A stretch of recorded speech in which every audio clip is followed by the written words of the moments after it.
ఇటీవల కురిసిన అకాల వర్షాలు, గాలి దుమారం మరియు రాళ్ల వర్షంతో పంటలు తీవ్రంగా దెబ్బతిన్నాయి. ఈ నేపథ్యంలో మాజీ ఎమ్మెల్యే షకీల్ గారు ప్రభావిత గ్రామాలను సందర్శించి రైతులను పరామర్శించారు. రైతులతో మాట్లాడిన ఆయన పంట నష్టంతో వారు పడుతున్న ఇబ్బందులను తెలుసుకొని ధైర్యం చెప్పారు. ఈ సందర్భంగా ప్రభుత్వం వెంటనే స్పందించి నష్టపోయిన రైతులకు తగిన పరిహారం అందించాలని డిమాండ్ చేశారు.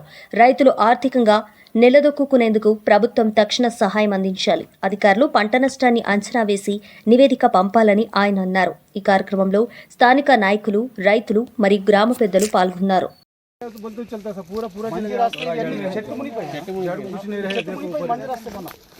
మందన్న గ్రామంలో దాదాపు 1000 ఎకరాల పొలాలు ఈరోజు వరి పంటలు కానీ, మామిడి కానీ, అరటి కానీ, ఇటువంటి అనేక పంటలు టోటల్గా మొక్కజొన్న కానీ టోటల్గా నాశనం అయిపోయింది. మొత్తం ఎకరానికి ఎకరం మొత్తం ఖతమైంది.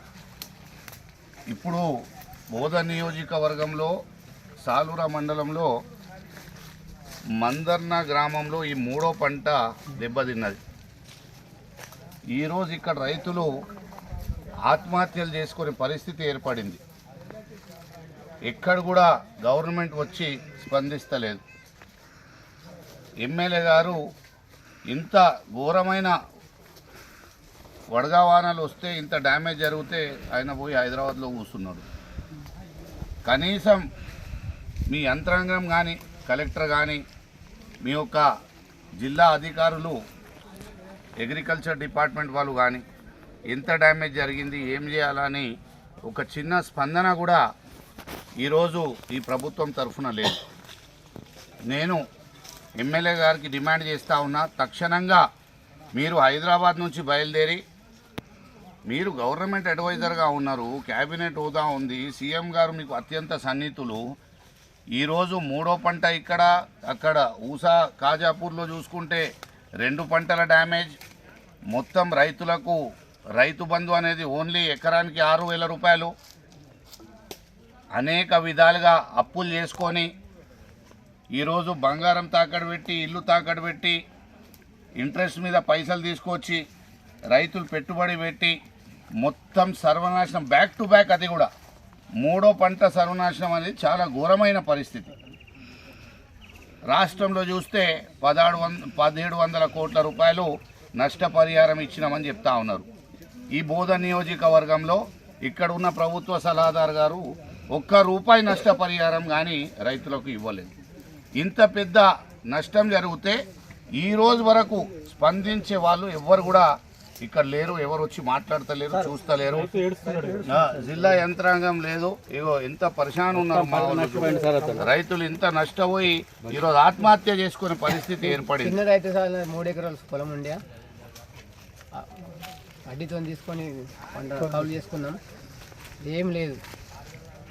ఎట్లా పరిస్థితి ఉంది అంటే ఈ ఘోరమైన పరిస్థితిలో మేము ఈరోజు ప్రభుత్వానికి డిమాండ్ చేస్తూ ఉన్నాం. తక్షణంగా కనీసం 50,000 రూపాయలు ఎకరానికి నష్టపరిహారం రైతులకు ఇవ్వాలని, మాటల్లో కాదు చేతల్లో చేయాలని డిమాండ్ చేస్తూ ఉన్నాం. ఇప్పుడు ఇమీడియట్గా ఎమ్మెల్యే సుదర్శన్ రెడ్డి గారు జోక్యం చేసుకొని, మళ్ళీ సీఎం గారు మీకు చుట్టమవుతారు, అత్యంత సన్నిహితులు కాబట్టి మీరు ప్రభుత్వ సలహాదారులు ఉన్నారు, ఇమీడియట్గా దీని మీద స్పందించి రైతులకు న్యాయం చేసి మళ్ళా ఎక్కడ తక్షణంగానే ఎక్కడ కూడా ఆలస్యం కాకుండా వీళ్లకు నష్టపరిహారం అన్నీ కూడా ఎనలైజ్ చేసుకొని ఎంత నష్టం జరిగింది, ఏం జరిగింది, కనీసం 50,000 రూపాయలు ఎకరానికి రైతులకు ఇచ్చి ఆదుకోవాలని మేము డిమాండ్ చేస్తూ ఉన్నాం. ఇది మంచి పద్ధతి కాదు. ఇంత నష్టం జరిగినా కూడా ఎక్కడ కూడా యంత్రాంగం పనిచేస్తలేదు. జిల్లా కలెక్టర్ గారు ఒక్క స్పందన కూడా జిల్లా కలెక్టర్ నుంచి కానీ, జాయింట్ కలెక్టర్ నుంచి కానీ చిన్న స్పందన కూడా లేదు. ఈ అగ్రికల్చర్ అధికారులు వస్తలేరు, ఎవరు పట్టించుకుంటారు? ఇక్కడ ఉన్న స్థానిక నాయకులు అంటే వాళ్ళైతే ఇక కాంగ్రెస్ నాయకులు మొత్తం ఇసుకలో బిజీ ఉన్నారు, చిట్టీలు చింపుతున్నారు. ఎవరెవరు పార్ట్నర్షిప్ ఉంటుంది అలా చిట్టీలు చింపుతున్నారు. ఈ ఎమ్మెల్యే పేరు మీద ఫలానా, ఎంపీపీ పేరు మీద ఫలానా, ఫలానా పేరు మీద ఫలానా అని రోజు చిట్టెలు జింపి మొత్తం అంతా ఘోరంగా లారీలు ట్రాక్టర్లు అంతా సర్వనాశనం చేస్తున్నారు. ఎమ్మెల్యే పేరైతే ఇక మొత్తం కథం పట్టించిండ్రు బోధన్ నియోజకవర్గంలో. ఎక్కడున్నా కానీ ఇక బీఆర్ఎస్ పార్టీ బీజేపీ పార్టీ కార్యకర్త ఉంటే వాళ్ళ పేర్లు తీసేసుడు, అంటే వాళ్ళకు మొగ్గు వేసినా కూడా కట్ చేసేస్తాం, పేరు వస్తే కూడా కట్ చేసేస్తా ఉన్నారు. అనేక విధాలుగా ఇబ్బంది పెడతా ఉన్నారు. ఇది మంచి రాజకీయాలు చేస్తలేరు. ఏమైనా అంటే పోలీస్ స్టేషను కేసు బెదిరింపులు ఇటువంటిది చేసి బోధన్ నియోజకవర్గంలో ఘోరమైన పరిస్థితి ఈరోజు ఏర్పడ్డది. ఈరోజు రైతులు కానీ సామాన్య ప్రజలు కానీ అనేక విధాలుగా ఇబ్బందులు ఎదుర్కొంటా ఉన్నారు. మళ్ళా మేము ఇప్పుడు ఈ రైతుల విషయంకైతే ఎక్కడ కూడా సహించేది లేదు. మేము పెద్ద ఎత్తున ఆందోళన చేస్తాం. ఇమీడియట్గా మళ్ళీ రైతులకు ఈ ప్రభుత్వం ఆదుకోవాలా. ఎకరానికి 50,000 రూపాయలు నష్టపరిహారం ఇవ్వాలా. ఇగో మామిడి చూస్తే ఎక్కడ కూడా కింద చూడండి, ప్రెస్ మిత్రులు కొద్దిగా ఇక్కడ కింద చూపియండి ప్రెస్లో వెనకాల చూపియండి. మొత్తం ఈ టోటల్కి 100% డ్యామేజ్ జరిగింది, 100% డ్యామేజ్ జరిగింది. ఏది కూడా చేతికి వస్తలేదు. మొత్తం మక్క కూడా అట్లనే అయింది, అరటి అట్లనే అయింది. ఇవన్నీ కూడా గతంలో సోయా కానీ వరి కానీ అంత నాశనమైంది. కనీసం వాళ్ళు ఇగో రైతులు ఎంత బాధలో ఉన్నారు, ఈరోజు రక్త కన్నీళ్లతోనే ఈరోజు ఏడుస్తూ ఉన్నారు. మళ్ళీ వారికి ఆదుకోవాలని తక్షణమే మేము డిమాండ్ చేస్తూ ఉన్నాం. ఎకరానికి 50,000 చొప్పున వారికి నష్టపరిహారం ఇమీడియట్గా కల్పించాలా, ఇక్కడ కూడా ఆలస్యం కాకుండా ఇప్పించాలా అని కూడా మేము ఇక్కడ స్థానిక ఎమ్మెల్యే గారికి మేము డిమాండ్ చేస్తూ ఉన్నాం. मंदरना खाजापुर सालूरा मंडल के गांवों में यहाँ का दौरा करना हुआ। यहाँ के रैयत बेइंतहा परेशान हैं। इनकी फसलें कल जो ओले पड़े बारिश हुई उसकी वजह से पूरे फसल यहाँ की तबाह ताराज हो गई। मतलब अगर 1 एकड़ की फसल है तो पूरा एकड़ ख़त्म हो गया, कुछ भी फसल बची नहीं। यहाँ पे आप देख सकते हैं ये कितना जो है फसल डैमेज हुई, कितने रैयत परेशान है।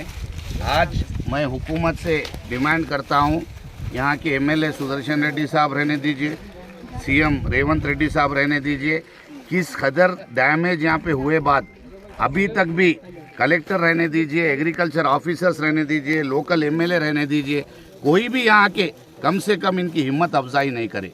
पिछले साल भी बारिश में भयंकर बारिश के तहत इनकी तमाम फसलें यहाँ पे तबाह ताराज हो गई। इनको मुआवजा देने का ऐलान किया गया, 1700 करोड़ रुपए हुकूमत की जानिब से दिए गए बोल के हम न्यूज़पेपर में देखे, लेकिन हमारे हूसा खाजापुर मंदरना गांव में 1 रुपये की मदद जो है यहाँ के रैयतों को नहीं मिली। आज रैयत इतने परेशान है। रैतु बंधु जिसके पास 5 एकड़ है उनको भी 6,000 दिए, 10 एकड़ है सो भी 6,000 रुपये दिए, मतलब 1 एकड़ के पैसे दिए और बोल रहे ये कि रैयतों को हम हर तरीके से देख ले रहे।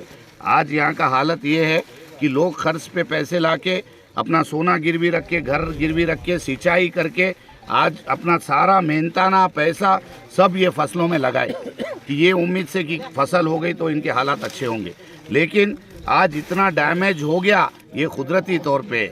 इसके लिए हुकूमत को फ़ौरन एमएलए सुदर्शन रेड्डी साहब, यहाँ के कलेक्टर मैडम, सारे लोग आके इमीडिएट किस तरीके का कितना डैमेज हुआ इनकी हिम्मत अफजाई करके इनको 50,000 कम से कम एकड़ को मुआवजा देने का हम बीआरएस पार्टी के तरफ से हम डिमांड कर रहे हैं। और फ़ौरन एमएलए साहब हैदराबाद छोड़ के यहाँ पे ये गांव में आइए और आपके जो निज़ामाबाद की टीम है उनको लेके आइए, डुप्लीकेट टीम को वो लाके आप सारे लोग यहाँ पे देखिए कि किस तरीके का यहाँ पे डैमेज हुआ है। आज आके आप आज रैयतों को भरोसा अफजाई करने की ज़रूरत है, उनकी हिम्मत अफजाई करने की ज़रूरत है। और उनको आज अगर आप नहीं संभालेंगे तो आज खुदकशी करने का माहौल है रैयतों का। आपसे हमारी अदबन गुजारिश है, एमएलए सुदर्शन रेड्डी साहब फ़ौरन ऊंसा मंदरना खाजापुर गांव में आना चाहिए। और यहाँ के जो कार्यकर्ता है कांग्रेस के, जो रात दिन रेती के कारोबार में और कब्ज़े करने में तमाम यही चीज़ों में मुलविस है, वो चीज़ें छोड़ के आज रैयत को किस तरीके से तकलीफ़ हो रही है, आज आके इनकी हौसला अफजाई करिए और एकड़ को 50,000 मुआवजा देने का हम बीआरएस पार्टी की हुकूमत से डिमांड करते हैं। बीआरएस पार्टी की तरफ से ये हुकूमत को हम डिमांड करते हैं, कांग्रेस हुकूमत को, कि फ़ौरन से फ़ौरन आप यहाँ का दौरा कीजिए, ऑफिसर्स को लेके आइए, जितना डैमेज हुआ देखिए और 50,000 रुपये एकड़ को कम से कम मुआवजा इनको दिलाइए।